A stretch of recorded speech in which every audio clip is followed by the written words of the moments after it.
ESPN cricket for T20 time out Hindi के एक नए एपिसोड में आप सभी का स्वागत है। बात करेंगे दिल्ली और कोलकाता के बीच हुए मुकाबले की, जो कि खेला गया वानखेड़े स्टेडियम में। कोलकाता ये मुकाबला 4 मुकाबले लगातार हार के खेलने आ रही थी। वहीं पे दिल्ली को भी जीत की तलाश थी राजस्थान रॉयल्स से पिछला मुकाबला हारने के बाद। 147 का लक्ष्य दिया कोलकाता नाइट राइडर्स ने, जो कि दिल्ली ने पूरा किया। 4 विकेट रहते और 1 ओवर शेष रहते। स्वागत करते हैं पीयूष चावला का। बात करना चाहता था मैं कोलकाता नाइट राइडर्स की, पहले एक फॉर्मर केकेआर मैन से, लेकिन शुरुआत दिल्ली से करनी पड़ेगी। बल्लेबाजी पे थोड़े से सवाल उठे। जिस तरीके से चेस करने उतरी दिल्ली की टीम, पृथ्वी शॉ ज्यादा नहीं चले, मिचेल मार्श को वापस लाया गया, उनका बल्ला भी नहीं बोला, लेकिन रोवमन पावल ने ऐसा इस तरीके से मैच खत्म किया जैसा कि वो पिछले मैच में राजस्थान के खिलाफ नहीं कर पाए। इंप्रेस हुए आप दिल्ली की फिनिश से? हाँ, देखिए, इम्प्रेस बहुत हुआ फिनिश से, लेकिन जिस तरीके का टारगेट था तो उस हिसाब से जैसी बल्लेबाजी होनी चाहिए थी वैसी हुई नहीं। क्योंकि पृथ्वी शॉ पहली बॉल पे आउट है, पहली बॉल पे आप आउट होते हैं, ठीक है, समझ में आता है। लेकिन जिस तरीके से मिचेल मार्श आए और वो आके कभी सेटल ही नहीं लगे, वो हर बॉल पे बल्ला चला रहे थे, कुछ भी कर रहे थे, तो ऐसा लग रहा था जैसे आउट ही होने आए हैं। उसके बाद एक ललित यादव को भेजा क्योंकि बॉल सीम हो रहा था, तो एक अच्छा मूव कह सकते हैं क्योंकि आपको विकेट भी बचाने हैं। ऋषभ पंत जिनसे बहुत उम्मीदें हैं, तो अच्छी लय में दिखे हैं। 25-30 रन की जो छोटी छोटी पारियां आ रही हैं उसमें अच्छी लय में दिख रहे हैं, पर जो एक बड़ी पारी जिसके लिए हम उन्हें जानते हैं वैसा अभी तक देखने को नहीं मिला। लेकिन रोवमन पाल, ये रनों का कॉन्फिडेंस है। पिछले मैच में उन्होंने अच्छी पारी खेली थी, इससे पहले पिछले 6 महीने में बहुत अच्छी पारियां खेल के आए हैं। जब वो चाहे वो यहाँ पे आके इंडिया के खिलाफ खेले हो या उससे पहले वेस्ट इंडीज़ में ही खेले हो T20 में, वहाँ एक शतक भी बनाया था, तो वो कॉन्फिडेंस झलक रहा था। तो अगर आप देखें भी जिस तरीके से वो बल्लेबाजी कर रहा था, सुनील नारायण का एक ओवर था, उसको पूरा सम्मान दिया क्योंकि उसे पता है अगर वो आउट हो जाएगा तो गेम आगे लंबा खिंच जाएगा और 50-50 हो जाएगा। क्योंकि अपनी क्षमता से वाकिफ़ हैं और उनको पता था कि एक ओवर कहीं भी बड़ा आएगा और मैं मैच खत्म कर दूंगा। तो ज़बरदस्त बल्लेबाजी की यहाँ रोवमन पाल ने। बिल्कुल पीयूष, लेकिन ज्यादा बड़ा लक्ष्य नहीं था दिल्ली के सामने। क्या ये मौका था ऋषभ पंत के पास कि वो अपना पहला अर्धशतक जड़ दें इस सीजन का? थोड़ा सा निराश हुआ आप उनके बैटिंग फॉर्म से? बिल्कुल, जिस तरीके का वो बल्लेबाज है इससे कई बेहतर करने की उम्मीद रखते हैं। क्योंकि अगर आप देखें तो इतनी गहराई नहीं है बल्लेबाजी में, क्योंकि आपके नंबर 6 के बाद जो ऑलराउंडर स्टार्ट हो जाते हैं, ललित यादव तो अक्सर ऐसे रोल्स टीम के लिए अदा करते हैं जब थोड़ी मुश्किल में हो, तो मुश्किल स्थिति में उन्हें भेजा जाता है। अक्षर पटेल हैं। तो अगर आप ओवरऑल देखें तो आप उम्मीद करते हैं कि अगर इस टीम को आगे जाना है, अच्छा करना है और मैचेस जीतने हैं, तो यहाँ पे बहुत ज़रूरी है कि ऋषभ पंत का बल्ला चले। क्योंकि जिस मैच में दोनों ओपनर्स एक साथ आउट हो गए तो वहाँ कहीं ना कहीं दिक्कतों का सामना करना पड़ सकता है दिल्ली को। तो ये बहुत बड़ा रीज़न है कि हम उम्मीद करते हैं कि ये अच्छा करें तो उनके लिए भी अच्छा होगा और टीम के लिए भी अच्छा होगा। कोलकाता नाइट राइडर्स के लिए फिलहाल कुछ अच्छा नहीं हो रहा है। शायद एक रोशन पक्ष उमेश यादव ने जिस तरीके से गेंदबाजी की, थोड़ी सी मेहनत उनकी बेकार गई। कुछ ऐसे डिसीजंस भी लिए गए श्रेयस अय्यर द्वारा जिन पे सवाल खड़े हो सकते हैं। वेंकटेश अय्यर को वो ओवर कराना, क्या कहीं पे कुछ गड़बड़ हुई उमेश की सारी मेहनत के बाद? देखिए, तब तक मैच बहुत ज़्यादा हाथ से जा चुका था, लेकिन हाँ, वहाँ पे आप अभी भी, क्योंकि 4 विकेट ही बचे थे, उसके बाद सिर्फ गेंदबाज आना बाकी थे, तो आप कहीं ना कहीं अपने मेन गेंदबाज को बॉल डलवा सकते थे जो टिम साउदी थे। क्योंकि जो राणा थे, हर्षित राणा, वो इंजर्ड हो चुके थे, वो हमने देखा था बाहर जाते हुए, और वो लंगड़ा भी रहे थे। तो कहीं ना कहीं दिमाग में चल रहा होगा कि एक ओवर निकलवाना है, लेकिन मैच ऐसी स्थिति में नहीं था कि आप एक ओवर निकलवाने का देखें।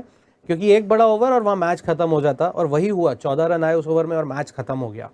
नीतीश राणा की जो अर्धशतक की पारी थी उससे आप कितना प्रभावित हुए? जिस स्थिति में वो पारी आई और जिस मुश्किलात में कोलकाता नाइट राइडर्स की पारी थी उस समय, नीतीश राणा को क्या और ऊपर बल्लेबाजी करने आना चाहिए आपके हिसाब से?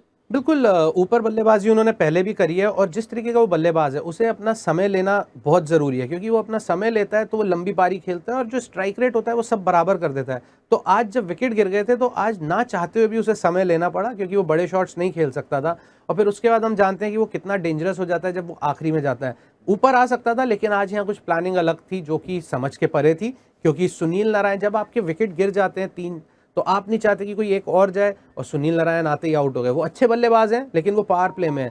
कुलदीप यादव जिस तरीके की गेंदबाजी कर रहे हैं, मेरे को लगता नहीं था कि वो अच्छा विकल्प है। आप एक बल्लेबाज को भेज सकते हैं, क्योंकि आपके पास रिंकू सिंह थे, नीतीश राणा थे, आंद्रे रसल थे। सुनील नारायण को भेजना भले इतना फर्क ना पड़ता हो, लेकिन जब वो बोर्ड पे एक विकेट एक्स्ट्रा दिखता है, 4 विकेट दिखते हैं, तो वो प्रेशर एक अलग होता है। और पीयूष, नीतीश राणा की पारी कुछ हद तक इसलिए भी आई क्योंकि दिल्ली ने उनको मौका दिया वापस आने का, कोलकाता नाइट राइडर्स को। जिस तरीके से आखिरी 5 ओवर में फैसले लिए गए, कुलदीप यादव भले ही एक और player of the match award लेने में सफल हुए दिल्ली की एक और जीत में, लेकिन कुछ फैसले ऐसे जो कि दिल्ली बेहतर ले सकते थे, ऋषभ पंत बेहतर ले सकते थे। बिल्कुल ले सकते हैं, क्योंकि कुलदीप ने आपके लिए विकेटें निकाली, 3 ओवर में 4 विकेट निकाली और बड़े विकेट आउट किए। उसके बाद आप ललित को लेके आए, आपने 3 ओवर ललित से करवा दिया, आप मैं कुलदीप को करवाते। और मैं जानता हूँ एज अ बॉलर, जब आपके 3 ओवर होते हैं और आप 4 विकेट ले चुके होते हैं, और जब नीचे थोड़ी बल्लेबाजी आखिरी के ओवर में, आप चाहते हैं कि यार वो 5 विकेट अलग ही मज़ा होता है। और वहाँ पे जिस तरीके की लय में गेंदबाजी कर रहे हैं तो वो एक विकेट आ सकता था। या तो जैसे सुनील को सम्मान दे के निकल गई थी रोवमन पाल और शार्दुल ठाकुर, या तो कुलदीप के साथ वहाँ होता, अगर चांस लेते तो विकेट का पूरा चांस था। तो 145-46 रन जब बने, अगर आप कुलदीप को लाते तो हो सकता है वो 146 रन 130 भी हो सकते थे, और वो 15 रन का जो डिफरेंस होता है, गेम इतना दूर तक जाता ही नहीं। और कुलदीप से आप कितने प्रभावित हुए, खासतौर से wrist spinner to wrist spinner, जिस तरीके से उन्होंने कोलकाता के खिलाफ एक और बेहतरीन बॉलिंग परफॉर्मेंस दी। दिल्ली ने 4 मैच जीते हैं, 4 player of the match award उन्हीं के नाम। क्या अलग कर रहे हैं वो? क्या ये सिर्फ एक कॉन्फिडेंस इशू है? कॉन्फिडेंस का ही सारा जो खेल है यहाँ पे, क्योंकि गेंदबाज वो हमेशा से अच्छे थे, पर उनके ऊपर वो कॉन्फिडेंस दिखाया नहीं गया। उनको हमने एक इंटरव्यू में भी देखा कि उनको अलग से खड़ा कर देते, ग्राउंड तक नहीं लेके जाते थे। और यहाँ पे जब ऑक्शन में उन्हें लिया गया था तो मैनेजमेंट ने पहले ही बोला था कि Kuldeep was not handled nicely in the other franchise. So यहाँ पे हम उसको कॉन्फिडेंस, जब एक फ्रेंचाइज आपको लेते ही इतनी बड़ी बात बोल देती है ना, तो आपका एक जो सीना होता है वैसे ही चौड़ा हो जाता है। और वो यहाँ दिख भी रहा है, जिगरे से बॉलिंग कर रहा है, आके फ्लाइट भी कर रहा है, वेरिएशन भी कर रहा है। जिस तरीके से उसने आंद्रे रसल को सेटअप किया वो वाकई काबिले तारीफ था, कि पहले एक बॉल राउंड द विकेट आया, फिर ओवर द विकेट गया, तो वो दिमाग से खेल रहा था। तो वो तभी आप कर सकते हो जब आप कॉन्फिडेंस में हो, और वो यहाँ पे साफ झलक रहा है कुलदीप की गेंदबाजी में। और प्रेजेंटेशन में भी उन्होंने खूबसूरत बात कही कि एक बार आप फेलियर झेल चुके होते हैं तो फिर उससे जो डर है वो अपने आप ही हट जाता है।